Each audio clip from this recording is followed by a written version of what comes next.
March 22, 2014 ಆಫ್ರಿಕಾದ ನೈಜೀರಿಯಾದಲ್ಲಿ ಸುಮಾರು 40 ಜನರ ಗುಂಪಿಗೆ ಕಾಡಿನಲ್ಲಿ ಒಂದು ವೇರ್ ಹೌಸ್ ಪತ್ತೆಯಾಗುತ್ತೆ. ಅದರ ಒಳಗೋದ ಅಷ್ಟು ಜನರಿಗೆ ತಮ್ಮ ಜೀವನದಲ್ಲಿಯೇ ನೋಡಿರದಂತಹ ಭಯಾನಕ ದೃಶ್ಯ ಕಾದಿರುತ್ತೆ. ಅಷ್ಟಕ್ಕೂ ಆ ವೇರ್ ಹೌಸ್ನಲ್ಲಿ ಇದ್ದಿದ್ದು ಏನು ಗೊತ್ತಾ ಸ್ನೇಹಿತರೆ? ಈ ದಿನ ನಾವು ತಿಳಿಯುತ್ತಿರೋ ಭಯಾನಕ ಘಟನೆಯನ್ನ ನೀವು ನಂಬಲು ಕೂಡ ಸಾಧ್ಯವಾಗಲ್ಲ. ಆದರೂ ಇದು ನಿಜವಾಗಿಯೂ ನಡೆದಿರೋ ತುಂಬ ಕ್ರೂರವಾದ ಘಟನೆಯಾಗಿದೆ.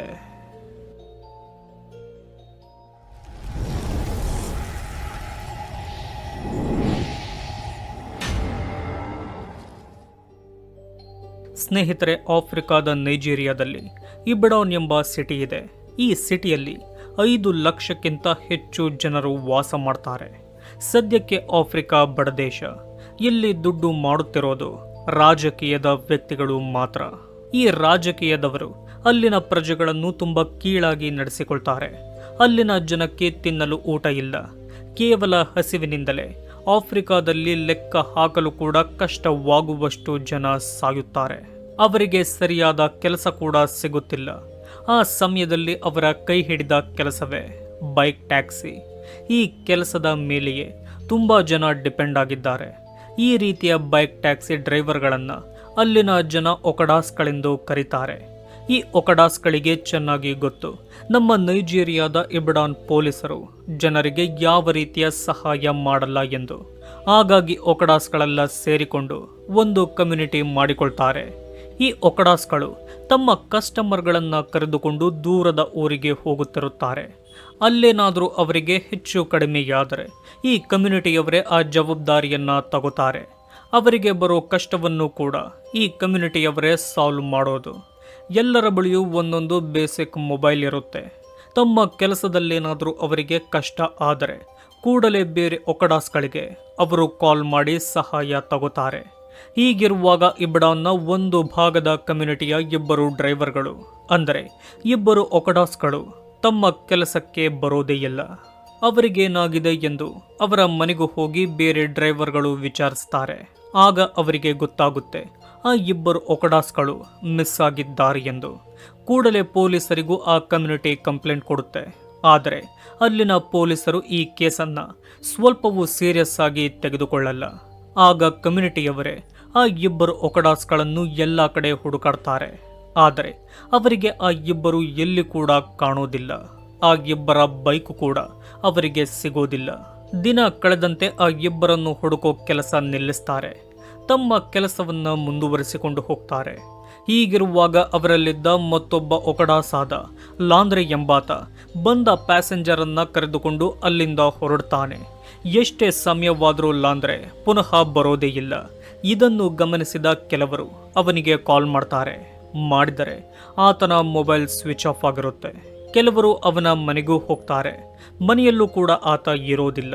ಪೊಲೀಸರಿಗೆ ಕಂಪ್ಲೇಂಟ್ ಕೊಟ್ಟರೆ ಉಪಯೋಗ ಇಲ್ಲ ಎಂದು ಅವರೇ ಹುಡುಕಾಡ್ತಾರೆ. ಆದರೆ ಲಾಂದ್ರೆ ಅವರಿಗೆ ಸಿಗೋದಿಲ್ಲ. ಆಗ ಅವರಿಗೆ ಲಾಂದ್ರೆಯ ಬಳಿಯಿದ್ದ ಮತ್ತೊಂದು ಮೊಬೈಲ್ನಿಂದ ಕಾಲ್ ಬರುತ್ತೆ. ಅದರಲ್ಲಿ ಲಾಂದ್ರೆ ಒಬ್ಬ ಒಕಡಾಸ್ಗೆ ಕಾಲ್ ಮಾಡ್ತಾನೆ. ಮಾಡಿ ತುಂಬ ಗಾಬರಿಯಿಂದ ಹೀಗೆ ಹೇಳ್ತಾನೆ, ನನ್ನನ್ನು ಕೆಲವರು ಕಿಡ್ನಾಪ್ ಮಾಡಿದ್ದಾರೆ. ಯಾವುದು ಬೇಸ್ಮೆಂಟ್ನ ಸೆಲ್ನಲ್ಲಿ ನನ್ನ ಜೊತೆ ಇನ್ನು 8 ಮಂದಿಯನ್ನ ಲಾಕ್ ಮಾಡಿದ್ದಾರೆ. ನಾನು ಬದುಕುತ್ತೀನಿ ಎಂಬ ನಂಬಿಕೆಯನ್ನೇ ನನಗಿಲ್ಲ. ದಯವಿಟ್ಟು ಇದನ್ನು ಕಮ್ಯುನಿಟಿಗೆ ತಿಳಿಸು ಎಂದು ಅವನಿಗೆ ಹೇಳ್ತಾನೆ.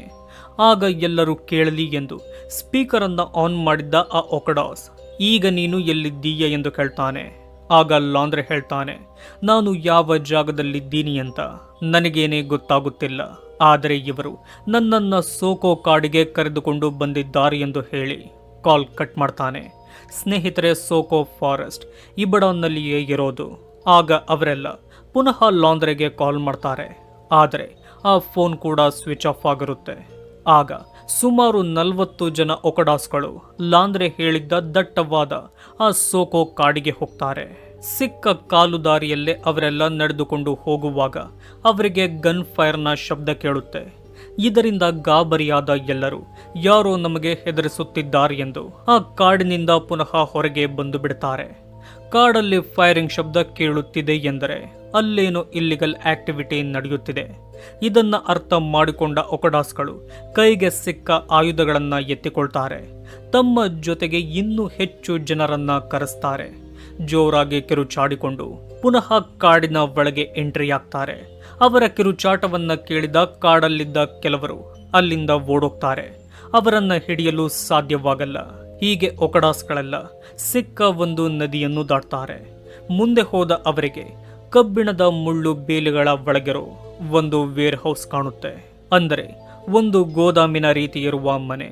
ಆ ಬೇಲಿಯನ್ನ ದಾಟಿ ಒಳಗೋಗಲು ಅವರಿಂದ ಸಾಧ್ಯವಾಗಲ್ಲ.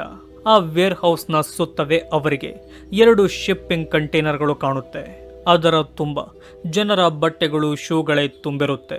ಇದನ್ನು ನೋಡಿದ ಒಕಡಾಸ್ಗಳಿಗೆ ಇಲ್ಲಿ ಏನು ನಡೆಯಬಾರದೆ ನಡೆಯುತ್ತಿದೆ ಎಂದು ಅನ್ನಿಸಿ ಕೂಡಲೇ ಬೋಲ್ಟ್ ಕಟರನ್ನು ತರಿಸಿ ಆ ಕಬ್ಬಿಣದ ಬೇಲಿಯನ್ನ ಕಟ್ ಮಾಡ್ತಾರೆ. ನಂತರ ಎಲ್ಲರೂ ಆ ವೇರ್ ಹೌಸ್ನ ಬಳಿ ಹೋಗ್ತಾರೆ. ಅದರಲ್ಲಿದ್ದ ಕಿಟಕಿಗಳು ತುಂಬ ಎತ್ತರದಲ್ಲಿದ್ದ ಕಾರಣ ಒಳಗೇನಿದೆ ಎಂದು ಅವರಿಗೆ ನೋಡಲು ಸಾಧ್ಯವಾಗಲ್ಲ. ನಂತರ ಎಲ್ಲರೂ ಸೇರಿ ಆ ವೇರ್ ಹೌಸ್ನ ಡೋರನ್ನು ಹುಡುಕಿ ಅದಕ್ಕೆ ಹಾಕಿದ್ದ ದೊಡ್ಡ ಬೀಗವನ್ನ ಹೊಡೆದು ಒಳಗೋಗ್ತಾರೆ. ಹೋದ ಎಲ್ಲರಿಗೂ ಕೆಟ್ಟ ವಾಸನೆ ಬರುತ್ತೆ. ಹೀಗೆ ಹೋದ ಅವರಿಗೆ ಒಂದು ರೂಮ್ ಕಂಡು ಏನೆಂದು ಚೆಕ್ ಮಾಡ್ತಾರೆ. ನೋಡಿದರೆ ಅದರ ತುಂಬ ಜನರ ಬಟ್ಟೆಗಳು, ಶೂಗಳೇ ತುಂಬಿರುತ್ತೆ. ಅಲ್ಲಿಂದ ಮತ್ತೊಂದು ರೂಮ್ಗೆ ಹೋಗ್ತಾರೆ. ಅಲ್ಲಿ ಅವರಿಗೆ ಭಯಾನಕ ದೃಶ್ಯ ಕಾಣುತ್ತೆ. ಸ್ನೇಹಿತರೆ, ಆ ರೂಮ್ನ ಗೋಡೆಯೆಲ್ಲ ರಕ್ತದಲ್ಲೇ ನೆನೆದೋಗಿರುತ್ತೆ. ಆ ಜಾಗದಲ್ಲಿ ಬಲಿಪೀಠವಿರುತ್ತೆ. ಅಲ್ಲಿಯೇ ಅವರಿಗೆ ಮನುಷ್ಯನ ಮೂಳೆಯ ರಾಶಿಗಳು, ತಲೆ ಬುರುಡೆಗಳು, ಕೊಳೆಯುತ್ತಿರೋ ದೇಹದ ಮಾಂಸಗಳು ಕಾಣುತ್ತೆ. ಇದರಿಂದ ಅಲ್ಲಿದ್ದವರೆಲ್ಲ ಅತಿಯಾಗಿ ಹೆದರಿ ಹೋಗ್ತಾರೆ. ಹಾಗೆಯೇ ಆ ಜಾಗದಲ್ಲಿ ಮಾಟದ ವಸ್ತುಗಳು ಸಿಗುತ್ತೆ. ಇದರಿಂದ ಗೊತ್ತಾಗುತ್ತೆ ಈ ಜಾಗದಲ್ಲಿ ಮಾಟಕ್ಕಾಗಿ ಮನುಷ್ಯರ ಬಲಿ ನಡೆಯುತ್ತಿತ್ತು ಎಂದು. ಅಲ್ಲಿದ್ದ ರಾಶಿ ರಾಶಿ ಮೂಳೆಗಳನ್ನು ನೋಡಲಾಗದೆ ಮತ್ತೊಂದು ರೂಮ್ಗೆ ಹೋಗ್ತಾರೆ. ಆ ರೂಮ್ನಲ್ಲಿ ಜೀವಂತವಾಗಿ ಅಸ್ಥಿ ಪಂಜರವಾಗಿರೋ, ಅಪೌಷ್ಟಿಕತೆಯಿಂದ ಕೂಡಿರೋ 7 ಜನರು ಕಾಣ್ತಾರೆ. ಆ 7 ಜನರನ್ನು ಕಬ್ಬಿಣದ ಚೈನಿಂದ ಲಾಕ್ ಮಾಡಿ ಆ ರೂಮ್ನ ಮೂಲೆ ಮೂಲೆಯಲ್ಲಿ ಇರಿಸಿರ್ತಾರೆ. ಇವರು ಕೂಡ ಬಲಿಯ ವಿಕ್ಟಿಮ್ಗಳೇ ಎಂದು ಒಕಡಾಸ್ಗಳಿಗೆ ಗೊತ್ತಾಗುತ್ತೆ. ಆ 7 ಜನರನ್ನ ರಕ್ಷಿಸ್ತಾರೆ. ನಂತರ ಮತ್ತೊಂದು ರೂಮ್ಗೆ ಹೋಗ್ತಾರೆ. ಅಲ್ಲಿ ಅವರಿಗೆ ಇನ್ನು 23 ಜನ ಕಿಡ್ನಾಪ್ ಆಗಿರೋ, ಜೀವಂತವಾಗಿರೋ ಜನರು ಕಾಣ್ತಾರೆ. ಅವರೆಲ್ಲ ತುಂಬ ಭಯದಲ್ಲಿರ್ತಾರೆ. ಅವರಿಂದ ಒಕಡಾಸ್ಗಳಿಗೆ ತುಂಬ ವಿಷಯ ತಿಳಿಯುತ್ತೆ. ಸ್ನೇಹಿತರೆ, ಆ ಜನರನ್ನೆಲ್ಲ ಕಿಡ್ನಾಪ್ ಮಾಡಿರೋದು ಬಲಿ ಕೊಡೋದಕ್ಕೆ ಹಾಗೂ ಅವರ ದೇಹದ ಭಾಗಗಳನ್ನು ಮಾರಲು ಕೆಲ ಕೆಟ್ಟ ನೈಜೀರಿಯನ್ನರು ಇವರನ್ನೆಲ್ಲ ಕಿಡ್ನಾಪ್ ಮಾಡಿರ್ತಾರೆ. ಅವರ ಮುಂದೆಯೇ ಜನರನ್ನು ಬಲಿ ಕೊಡುತ್ತಿರುತ್ತಾರೆ. ಅಲ್ಲಿದ್ದ ಯಾರಿಗೂ ಕೂಡ ಕಿಡ್ನಾಪ್ ಮಾಡಿದ್ದ ವ್ಯಕ್ತಿಗಳು ಹೇಗಿದ್ದಾರೆ ಎಂದು ಗೊತ್ತಿರೋದಿಲ್ಲ. ಅವರು ಮುಖಕ್ಕೆ ಬಣ್ಣವನ್ನು ಹಚ್ಚಿಕೊಂಡು ಅಲ್ಲಿಗೆ ಬಂದು ಜನರನ್ನು ಕೊಂದು ಅವರ ದೇಹದ ಭಾಗಗಳನ್ನು ತೆಗೆದುಕೊಂಡು ಹೋಗುತ್ತಿರುತ್ತಾರೆ. ಇಷ್ಟು ವಿಷಯ ಗೊತ್ತಾದ ಕೂಡಲೇ ಅಲ್ಲಿಗೆ ಪೊಲೀಸರನ್ನ ಕರೆಸ್ತಾರೆ. ಒಕಡಾಸ್ಗಳ ಮುಖ್ಯ ಉದ್ದೇಶ ತಮ್ಮ ಕಮ್ಯುನಿಟಿಯ 3 ಒಕಡಾಸ್ಗಳು ಸಿಗಬೇಕು ಎನ್ನುವುದು. ಲಾಂದ್ರೆ ನಮ್ಮನ್ನ ಬೇಸ್ಮೆಂಟ್ ಸೆಲ್ನಲ್ಲಿ ಲಾಕ್ ಮಾಡಿದ್ದಾರೆ ಎಂದು ಫೋನ್ನಲ್ಲಿ ಹೇಳಿದ್ದರಿಂದ ಅಲ್ಲೇನಾದರೂ ಬೇಸ್ಮೆಂಟ್ ಇದೆಯಾ ಎಂದು ಚೆಕ್ ಮಾಡ್ತಾರೆ. ಎಷ್ಟೇ ಹುಡುಕಿದರೂ ಅವರಿಗೆ ಯಾವುದೇ ಬೇಸ್ಮೆಂಟ್ ಅಲ್ಲಿ ಸಿಗೋದಿಲ್ಲ. ಲಾಂದ್ರೆ ಕೂಡ ಎಲ್ಲಿದ್ದಾನೆ ಎಂದು ಗೊತ್ತಾಗೋದೇ ಇಲ್ಲ. ನಂತರ ಬರೋ ಪೊಲೀಸರು ಎಲ್ಲ ತರಹದ ತನಿಖೆ ಮಾಡ್ತಾರೆ. ಈ ಜಾಗದಲ್ಲಿ 100ಕ್ಕಿಂತ ಹೆಚ್ಚು ಜನರನ್ನು ಬಲಿ ಕೊಟ್ಟಿದ್ದಾರೆ ಎಂದು ಮೂಳೆಗಳ ಆಧಾರದಿಂದ ಗೊತ್ತಾಗುತ್ತೆ. ಕೆಲ ಇನ್ಫಾರ್ಮರ್ಗಳಿಂದ ಮತ್ತಷ್ಟು ವಿಷಯಗಳು ಮೀಡಿಯಾದವರಿಗೆ ಗೊತ್ತಾಗುತ್ತೆ.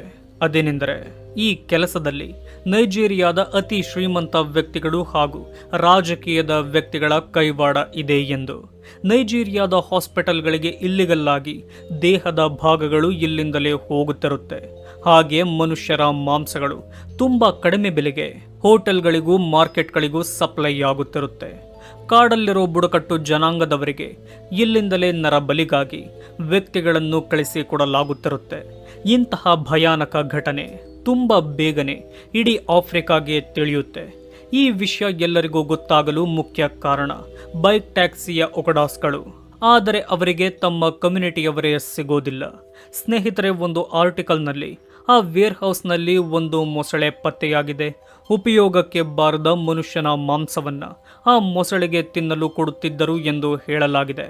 ಆದರೆ ಇದರ ಬಗ್ಗೆ ಬೇರೆ ಯಾವ ಆರ್ಟಿಕಲ್ನಲ್ಲೂ ಮೆನ್ಷನ್ ಮಾಡಿಲ್ಲ. ಈ ವಿಷಯ ದೊಡ್ಡದಾಗುತ್ತಿದ್ದಂತೆ ನೈಜೀರಿಯನ್ ಸರ್ಕಾರ ಆ ವೇರ್ ಹೌಸ್ ಅನ್ನ ಪೂರ್ತಿಯಾಗಿ ನೆಲಸಮ ಮಾಡುತ್ತೆ. ಕಾಡಿನ ಒಳಗಿರೋ ಆ ಖಾಲಿ ಜಾಗದಲ್ಲಿ ಒಂದು ಸ್ಕೂಲನ್ನು ಕಟ್ಟಲಾಗಿದೆ ಎಂದು ಹೇಳಲಾಗಿದೆ. ಸ್ನೇಹಿತರೆ, ಈ ವಿಡಿಯೋದ ಬಗ್ಗೆ ನಿಮ್ಮ ಅಭಿಪ್ರಾಯವನ್ನ ಕಮೆಂಟ್ ಮಾಡಿ ತಿಳಿಸಿ. ನಮ್ಮ ಈ ಪ್ರಯತ್ನ ನಿಮಗಿಷ್ಟವಾಗಿದ್ದರೆ ನಮ್ಮ ಚಾನಲ್ಗೆ ಸಬ್ಸ್ಕ್ರೈಬ್ ಆಗಿ. ವಿಡಿಯೋ ನೋಡಿದ್ದಕ್ಕೆ ಧನ್ಯವಾದಗಳು.